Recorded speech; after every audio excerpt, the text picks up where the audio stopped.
Big Boss, Pody, talking boxing. The Bud Buddies, the Bud Warriors want me to lie. Y'all want me to lie, bro. Y'all want me to lie. Let's talk about it. I'm debating a young gentleman. Shout out to you in the comment section. He's a Bud Warrior. He's delusional. You know, he's sipping that Bud juice. He's snorting that weed, that fentanyl, that primo. He's snorting it. He ain't smoking it. He talk about L. Spence is afraid of Bud Crawford. He been ducking Bud, and you know, L. Spence took the easy route. You know, to avoid Bud Crawford and blah blah blah. You know the usual. So I had to educate my little young brother. I said that day, L. Spence and Terence Crawford met. That was a top rank event. Why would L. Spence go to a top rank event? Now, to my understanding, he had a homeboy that is cool with Terence Crawford from Dallas, right? The dude from Dallas, L know him. L used to train with the dude, but L got a lot of friends on many different networks, and he don't go to their stuff. You know what I mean? He went there because he knew Terence Crawford was going to be there. So they was FaceTiming, taking pictures, and, you know, when they met backstage, they got to talking. And Earl told that man to his face, hey, bro, I'm going to get all the belts, and then we going to fight for this. He's had the same energy from the jump. Even when he got his belts, when he got interviewed on ESPN, and, you know, Max Kellerman brought up Terence Crawford. L. Spence, at the time, Keith Thurman was the number one welterweight. He looking at Keith Thurman. He like, okay, I didn't beat the number one welterweight in Kell Brook. Nah, Keith Thurman is the next in line. I want to fight Keith Thurman. He talking about Terence Crawford. He like, man, this nigga not even. I mean, yo, if he get past Jeff Horn, that's a fight we can make in the future, right? Speaking of Jeff Horn, the young man says in the comment section that L. Spence, when Jeff Horn beat Pacquiao, L. Spence tweeted he wanted to fight Jeff Horn. He had all this energy to fight Jeff Horn, but then when Terence Crawford beat Jeff Horn, L. Spence didn't want to fight Terence Crawford. The energy changed. L. Spence was not the only one that said he wanted to fight Jeff Horn. Okay, that's why I say a lot of y'all take stuff, y'all take little snippets and y'all make that the whole thing. Like L. Spence, like, oh y'all. First and foremost, there were other fighters at that time that, you know what I mean, that was like, I want to fight Jeff Horn. It was a lot of, Keith Thurman said it, Sean Porter, Earl was one of them, but it was a lot of welterweights who was looking at Jeff Horn as food because they know, like, this boy trash. You know what I mean? He didn't even beat Pacquiao. They know that. They can look at that and see that. They can look at Pacquiao. They look at Jeff Horn and be like, man, he not like that. That's facts. Right? But see, they took that and, you know, oh yeah, then when Terence wanted to fight, you know, his mood changed. Now, granted, this ties back into the ESPN interview. They sat there and said, hey, would you fight Terence Crawford? He said, hey, man, if he beat Jeff Horn, which I expect him to. You see what I'm saying? He said, which I expect him to. That'd be a fight we can make in the future. I got to see how he is at 147 pounds. It's different up here. Dudes hitting harder, things like that. He said that. So he's giving Terence Crawford time to acclimate. He could have fought Terence Crawford immediately and washed him or whatever. You know what I'm saying? But his mindset was, I'm looking at the number one guy, and at that time, that was Keith Thurman. See, that's why I say these Bud Buddies want to ignore the facts. Keith Thurman was the number one welterweight, the most sought-after welterweight at that time. One time, you better not duck me, son. That boy with the ponytail was knocking boys' heads off their shoulders. Earl wanted that smoke. He was like, I want to fight him. You got little Bud coming up for 140. He looking at him like, yeah. But hey, if he prove himself, yeah, we can fight in the future. But I'm worried about this dude because he know what Keith Thurman is at that time. He don't know what Bud was going to turn out to be. And that's what I'm saying. Bud coming from 140, coming up to 147 pounds. A lot of fighters ain't the same. Prime example, Adrian Broner. Adrian Broner and at 135 was a beast. Went to 140, went to 147, cooked. You see what I'm saying? Cooked. Not the same fighter. So we don't know he didn't know what Terence Crawford, he's like, man, we can fight, whatever, but, in the future. And which Terence Crawford said the same thing on the Breakfast Club. Hey, man, Errol Spence is a good fighter. He feel like he the king. I feel like I'm a king. That'd be a fight we can make in the future. Like I say, I pay attention to words and mannerisms. I don't care, like words and mannerisms. I don't make up stuff in my head and flip it to whatever. I tell exactly what you said. That's exactly what that boy Terence Crawford said. That'd be a fight we can make in the future. I digress. I'm not finna sit here and lie, man, and say that Errol Spence was ducking Terence Crawford because he obviously never ducked that nigga. He told that nigga to his face what his plan was. PBC had the belts. A lot of welterweights had the belts. A lot of their fights they already had planned out. You forget Errol Spence is very tight with Al Heyman. So Al Heyman probably told him, hey, bro, you got a belt. So we're going to put you in. Al Heyman do that with all his fighters. You got a belt. So-and-so got a belt. Y'all go fight. See, on PBC, they make their top fighters fight each other. They don't do what Top Rank do. How Top Rank got a champion. He a top fighter. And the other dude in the weight class is a top fighter. They don't make them fight. They don't do that. No. PBC like, hey, you claim you bought that life, fight him. And that's what it was. So when Errol, he got his IBF belt, I say, hey, man, you gonna fight Sean Porter. Yeah, all right, cool. That's what it was. In between that, Mikey start talking.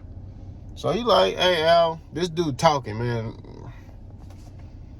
Let's make this fight happen. Cause he talking, he running his mouth. So, we gonna, and he said, and then he got old head saying that Errol can't fight, he can't box. He a one-trick pony. Mikey gonna win. But these niggas was saying Mikey Garcia was gonna beat Errol because it's Mikey. It's just Mikey. I mean, Mikey's gonna, because everybody want to try to slander Mikey Garcia now. Like, oh, man, Mikey, Errol couldn't stop Mikey. Like, Mikey was trash or something. Mike Garcia ran through Deschas Latishinin, who was the most feared at 135. See, this I said, when I start talking that boxing, y'all understand. Deschas Latishinin was a 135-pound champion. Nobody wanted to fight that nigga because that nigga was knocking boys' heads off their shoulder, right? Then Mikey went up to 140 and fought Lipinets. That's why I be sitting there saying, y'all don't know no damn boxing. Because Mikey Garcia, they talk about Errol couldn't stop 135-pounder. Mikey fought Lipinets at 140 pounds and gave Lipinets his first loss. Boom. Mikey fought Robert Easter Jr. He unified with him. Okay, undefeated Robert Easter Jr. at that, beat the brakes off him. Mikey fought Adrian Broner at a catchweight, over 140 pounds. They fought at like 144. And Mikey beat the brakes off of him. Do I need to keep going? Mikey was on a little run, right? And there was people actually saying it was a lot of people sitting there saying Mikey was going to beat Errol Spence. And then Errol showed y'all, I'm going to show y'all, I'm going to outbox this boy.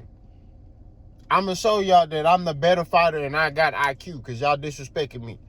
And he did that. For 12 rounds. I say from round 9 to 12, Mikey wasn't even throwing no punches. And his brother was like, hey, bro, I want to stop this fight. Mikey said, no, don't stop the fight. I don't think, and a lot of y'all who sit there and say, oh, Errol couldn't even stop Mikey. Y'all ain't never been in that ring before. Y'all don't understand. When you got a dude in there and he just shelling up, bracing for your hits, and he getting his chin tucked, you're not going to get him out of there. Terence Crawford couldn't even get Mikey Garcia. That Mikey Garcia, Terence Crawford couldn't even get him out of there. We just going to call a spade a spade. That Mikey Garcia, Terence Crawford couldn't even get him out of there. Terence Crawford would have went 12 rounds with Mikey Garcia. And it probably would have been a closer fight. I'm just saying. Because y'all talk like Mike Garcia trash. That nigga was he was a pound for pound fighter. But I digress. Then Earl fight Sean Porter, get a belt. Get in the accident. He has to fight his mandatory fights. Danny Garcia coming off the accident. Then was supposed to fight Pacquiao. Got the eye injury. Comes back, Ugas beat Pacquiao. He fight Ugas, stop that nigga. Now he got 3 belts. What's left? Terence Crawford. Now, if Terence Crawford, let's say top rank, had, let's say, Mean Machine had the WBA belt, and Jose Benavidez Jr. had the WBC belt. I'm telling you right now, Terence Crawford, and let's say El Spence had the IBF belt. I'm telling you right now, Terence Crawford wouldn't even look at El Spence. He wouldn't even look at that nigga. He wouldn't even look at El Spence and be like, oh, I'm going to fight you. No. He going to go fight them 2 dudes, because he would have let Bob be like, hey, bro, you going to fight him. And he be like, all right. He ain't never pushed back on Bob. He ain't never say, nah, I want to fight Errol. He wouldn't have did that. He would have fought Mean Machine for that WBA belt, and I'm just speaking hypothetically if Mean Machine had that belt, and Jose Benavidez Jr., hypothetically, if he had the WBC belt, he would have fought them. Then he would have looked at Errol, probably. He wouldn't have been like, oh, man, I got these 2 fights in-house that I can make easily.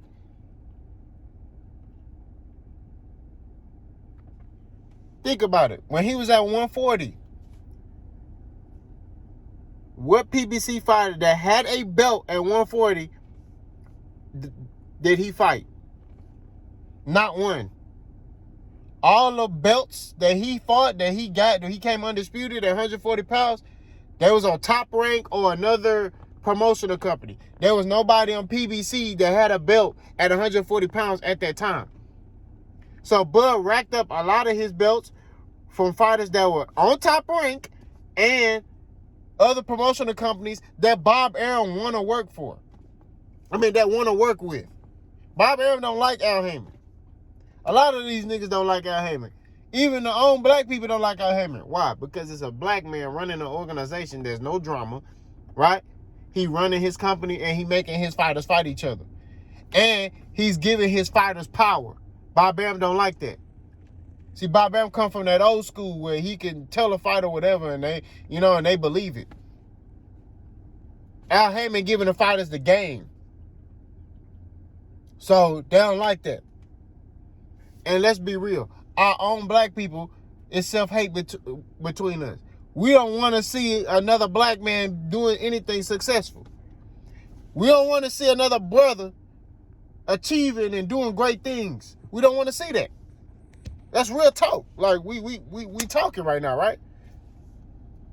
That's why there's so much hate towards PBC and PBC fighters and all this stuff. That's why they hoping and praying. That's why they come up with these fictitious analogies of, oh yeah, PBC going out of business and, they ain't paying money and blah, blah, blah. Because that's what they're hoping for. They want to see this company ran by black men to falter. Which is sad. Because you should want to see your own people succeed. But nah. To get back on topic. On my channel, in closing, we keep it 1,000. We don't tell lies. We don't tell fictitious information. We tell the whole truth and nothing but the truth. If El Spence was moving funny, I'll be the first one to make a video saying, man, El Spence moving funny. That's what it is. El Spence has been consistent in everything he said. He told Terence Crawford to his face as a man, look, I'm going to get these belts and then we're going to fight for Undisputed. That's what it is. And he stayed consistent to that. Now he trying to fight for Undisputed against Terence Crawford, and Terence Crawford ain't signed no contract.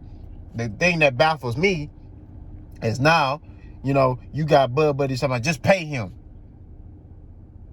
No. You know what I mean? I don't understand. Now money is the problem why he can't sign the fight. Beforehand, y'all was going on Errol Spence is ducking. Terence Crawford said Errol Spence is ducking. And, he feels like he's the best fighter in the world. He'll wash Errol. Okay, cool. Take whatever they give you and go get in that ring. You know what I'm saying? I don't know percentages. I'm not going to pretend like I know percentages. Y'all don't know percentages. Y'all don't know nothing. Okay? We don't know nothing. But all I'm saying is at the end of the day, Terence Crawford needs to sign that contract. Whenever that contract gets sent to him, he needs to sign it, and he needs to get in there, and he needs to show the world that he bought that life. He needs to show the world that he's, you know what I'm saying? Like he said that he going to wash Errol Spence, he need to do it. We need to see that. I need to see that.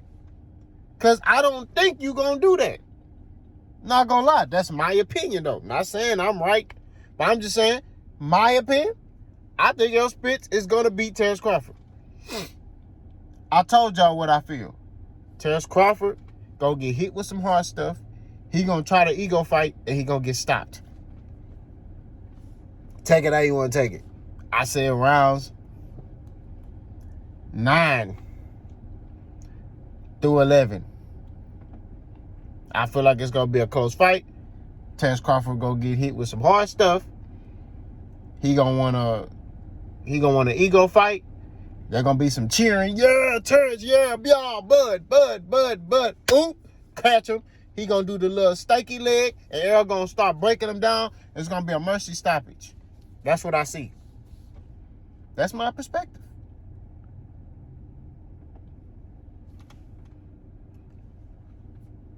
But on this channel, we keep it 1,000. We don't do the fanboy stuff. We don't do none of that foolishness. Y'all let me know what y'all think. Boss, go.